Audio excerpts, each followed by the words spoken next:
BingX, a trusted global crypto exchange. Trade spot, futures, or copy top traders easily. Sign up via the link or referral code to get 30 USDT instantly, plus up to 1,500 USDT in bonuses for verification, deposit, and trading. Good morning and welcome to today's briefing. This Tuesday, the accidental release of Hadish Kabatu from Chelmsford has ignited a firestorm of questions, revealing cracks within the prison service that many believe point to a system teetering on the brink of crisis. The most baffling detail of this incident, as recounted by a delivery driver present at the time, paints a stark picture. Kabatu, serving time for sexual assault and awaiting deportation, reportedly appeared utterly bewildered as he walked out of the prison gates. He lingered for an hour and a half, a confused figure questioning his own freedom. With the driver relaying, he kept scratching his head and saying, "Where do I go? Where do I go?" The officers, according to the driver, were simply ushering him out, stating, "Go, you've been released, you go." While on the surface this incident might be dismissed as simple incompetence, it could well be an indicator of far more pervasive issues plaguing the correctional system. Justice Secretary David Lammy has attributed the blunder to human error, a sentiment echoed by the suspension of a single prison officer. However, the Prison Officers Association has decried this suspension as unjust, suggesting that the responsibility lies with more than just one individual. In response, a new, comprehensive checklist for prisoner releases has been implemented, and a formal inquiry, spearheaded by a former senior Metropolitan Police officer, is now underway. Today's newsletter delves into whether these measures are truly sufficient to prevent such a catastrophic lapse from occurring again, examining the systemic pressures that may have contributed to this profound failure. The headlines today are dominated by several critical global and domestic stories. Firstly, Hurricane Melissa, a formidable Category 5 storm, is bearing down on Jamaica, prompting urgent calls for shelter amidst dire warnings of catastrophic flooding, widespread landslides, and extensive infrastructure devastation. The storm's slow, relentless approach signifies a perilous early Tuesday landfall. In tandem, the stark reality of the climate crisis looms large. The United Nations Secretary-General has issued a grave warning. Humanity has failed to curtail global warming to the crucial 1.5°C threshold and must now enact immediate, radical changes to its course. Speaking ahead of the COP30 climate summit, Antonio Guterres acknowledged the unavoidable truth that an overshoot of this target is now a foregone conclusion. Domestically, political discourse is stirred by remarks from a Reform UK MP, who expressed extreme frustration with advertisements featuring predominantly black and Asian individuals. Reform UK leader Nigel Farage has defended these comments, stating that he would have taken action if he believed the remarks were deliberately and genuinely racist. Meanwhile, in Sudan, escalating fears are mounting for hundreds of thousands of civilians trapped in El Fasher. The paramilitary Rapid Support Forces have declared the capture of the city, which has been under siege for over a year amid the nation's devastating civil war. Finally, a deeply concerning report submitted to a parliamentary committee reveals that at least 49 family members and colleagues of Afghans affected by the Ministry of Defense's mass data breach have lost their lives. In a more in-depth examination of the issues plaguing the prison service, the case of Hadish Kabatu serves as a critical focal point. This is not a story about cunning escapes, but rather a tale of bewildering release into the world. On Friday, Kabatu was slated for transfer to the custody of the Home Office, a necessary step for his deportation to Ethiopia. Instead, through a series of apparent failures, he was set free. The suspension of a prison officer at Chelmsford suggests an element of individual human error. Yet the Prison Officers Association maintains that the officer responsible for meticulously checking prisoner paperwork was not solely involved in the cascade of mistakes. This incident unfolds within a correctional system that many observers characterize as being under immense strain, a system on its knees. The repercussions of such errors, should they repeat, could prove far more severe and impactful.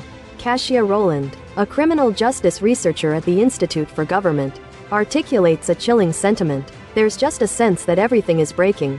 My mental model of it is slow motion collapse. It's not that things are on the brink.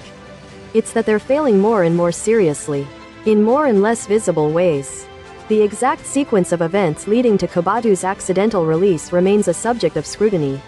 According to the delivery driver who spoke to Sky News, even as Kabatu himself displayed uncertainty about his departure, prison officers at the gate reportedly dismissed any doubts. The driver recounted how officers were heard saying, "You're released. You're released," unlike typical accidental releases, which often stem from miscalculations regarding an individual's release date. This appears to be a different kind of error.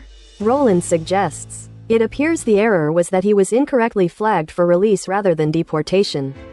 The process involves a member of staff initially completing release paperwork, with a senior manager conducting a review 2 days prior to the intended release.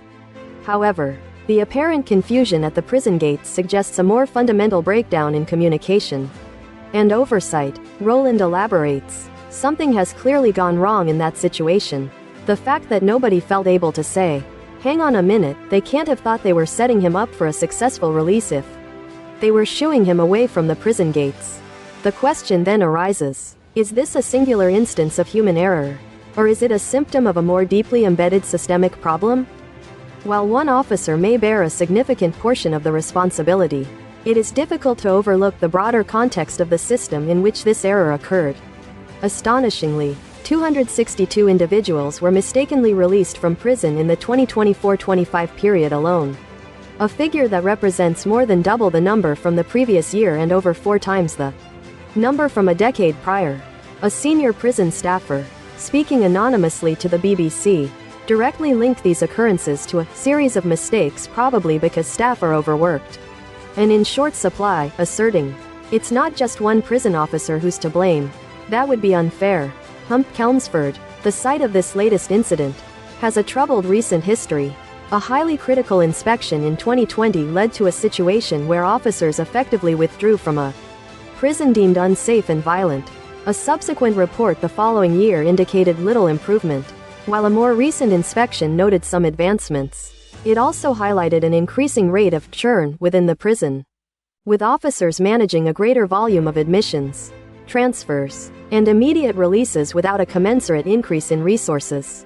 This high level of churn, Roland observes, is really high in a lot of prisons at the moment, and with so many people coming in and going out of prisons, it substantially increases the risk of these kinds of mistakes happening.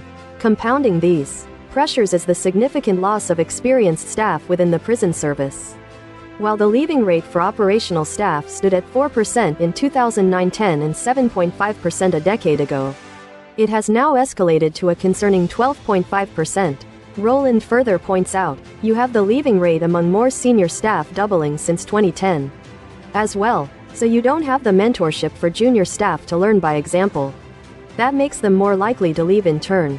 It means that those kinds of common sense calls, "Hang on a minute. Why isn't he leaving? Let's see what's going on," are less likely to be made. Because people don't feel confident or empowered to say that something isn't right. Roland's diagnosis of a slow-motion collapse resonates with the prevailing view of a prison system grappling with years of severe underfunding and escalating inmate numbers. In August, a review by former prisons watchdog Dayman Nari concluded that the prison system had been in crisis due to overcrowding for over a year, a situation that Prime Minister Rishi Sunak has reportedly refused to address by reducing prison populations. This crisis is emblematic of a broader deficiency in resources across the entire justice system, impacting everything from probation services to the courts. Roland herself published a report last week that presented a sobering array of statistics, concluding, the Labour government has successfully eased the immediate prison capacity crisis, but the situation in prisons remains extremely poor, with rampant drug use, limited purposeful activity and very high levels of violence. While the current Labour government has taken the politically challenging step of pursuing early release programs, a policy previously rejected by Sunak, reversing the dire situation appears exceptionally difficult given the wider systemic context. Roland explains, there are multiplier effects where problems in one part of the system make problems in other parts of it worse, and things snowball from there. Even when individuals are released as they ought to be, the system faces its own set of critical failures. Roland describes the current state of probation services as disastrous, with the system utterly overwhelmed, a staggering 30% vacancy rate for qualified probation officers. She notes, makes the operation of a properly functioning system virtually impossible. In an effort to prevent future recurrences of incidents like Kabatu's release, a new 5-page tick list has been introduced. This checklist requires officers to verify prisoners' details, including any tattoos or scars, against photographs before authorizing release. Justice Secretary David Lammy has also announced an inquiry to be chaired by former Metropolitan Police Deputy Commissioner Lynn Owens. Rowland acknowledges the immediate desire for action, stating, "It's pretty understandable if in the immediate aftermath the government wants to take some steps to make sure it's not going to happen again immediately." She adds that it is not necessarily inappropriate for the government to ask, given it's not just a one-off case, how do we get to grips with the problem? However, she cautions, without knowing more specifics, it's hard to know if it's sensible and proportionate. What they shouldn't be doing is panicking and implementing processes that are going to waste people's time. Senior prison officials appear concerned about this very possibility, while the Chief Inspector of Prisons, Charlie Taylor, has indicated he lacks sufficient information to definitively assess the appropriateness of the proposed changes. Rowland emphasizes the importance of avoiding the narrative of scapegoating, advising, they should avoid pinning it all on one person, because that won't encourage an open approach to mistakes. She highlights that a significant 20% of prison officers dismissed last year, even if pointing to individual failings, represents a problem too large to be dismissed as isolated bad apple incidents.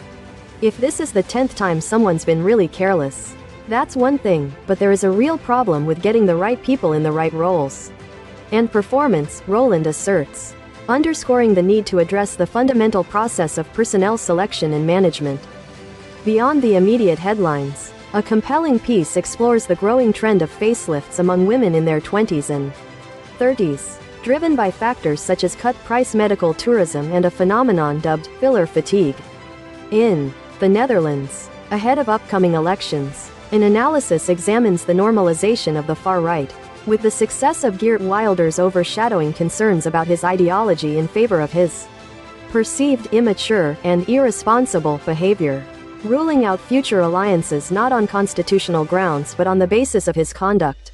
Meanwhile, a shift in protest tactics in the United States is noted, with a move towards more playful approaches not indicating a diminished seriousness about rights, but rather a strategy to foster agility and resilience amid uncertainty. In a story of community spirit, an uplifting video highlights how a local spirit prevailed in Caerphilly, following Plaid Cymru's surprising second-place finish ahead of Reform. Finally, a poignant account revisits the tragic story of Caroline Flack, as her mother discusses a documentary made to understand the circumstances leading to her daughter's death by suicide. In sports news, Brendan Rodgers has resigned as manager of Celtic after a disappointing start to the season, with former boss Martin O'Neill stepping in on an interim basis.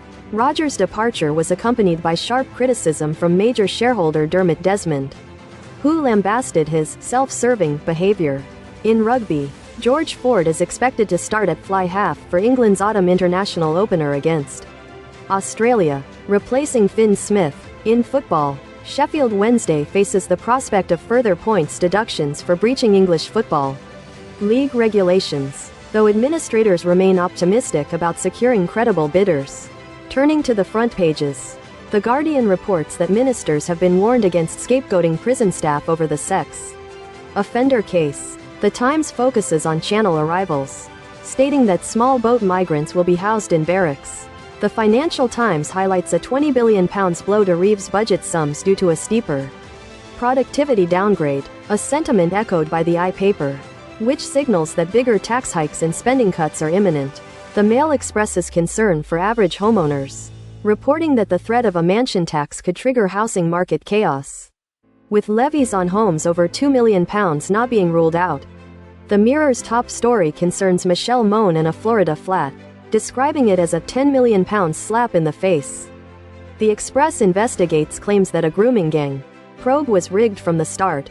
On a more positive note, The Telegraph reports that the NHS will offer same-day prostate cancer tests, a sentiment mirrored by a positive health story in the Metro about the NHS printing a new face Today's focus turns to the future of transportation, asking whether London is ready for driverless taxis, a technology already common in some US cities but facing the unique challenges of London's streets. A cartoon offers a visual commentary on current affairs. And finally, a ray of optimism in The Upside. A revolutionary approach to women's health is emerging, exploring the untapped potential of menstrual fluid. Researchers are investigating how period blood, collected non-invasively, could be used to diagnose a range of conditions, including endometriosis, and potentially screen for cancers, track hormones, and monitor diabetes. The Massachusetts Institute of Technology has launched a significant menstruation science initiative, signaling the dawn of what is being termed frontier science. Until tomorrow, may your day be filled with clarity and progress.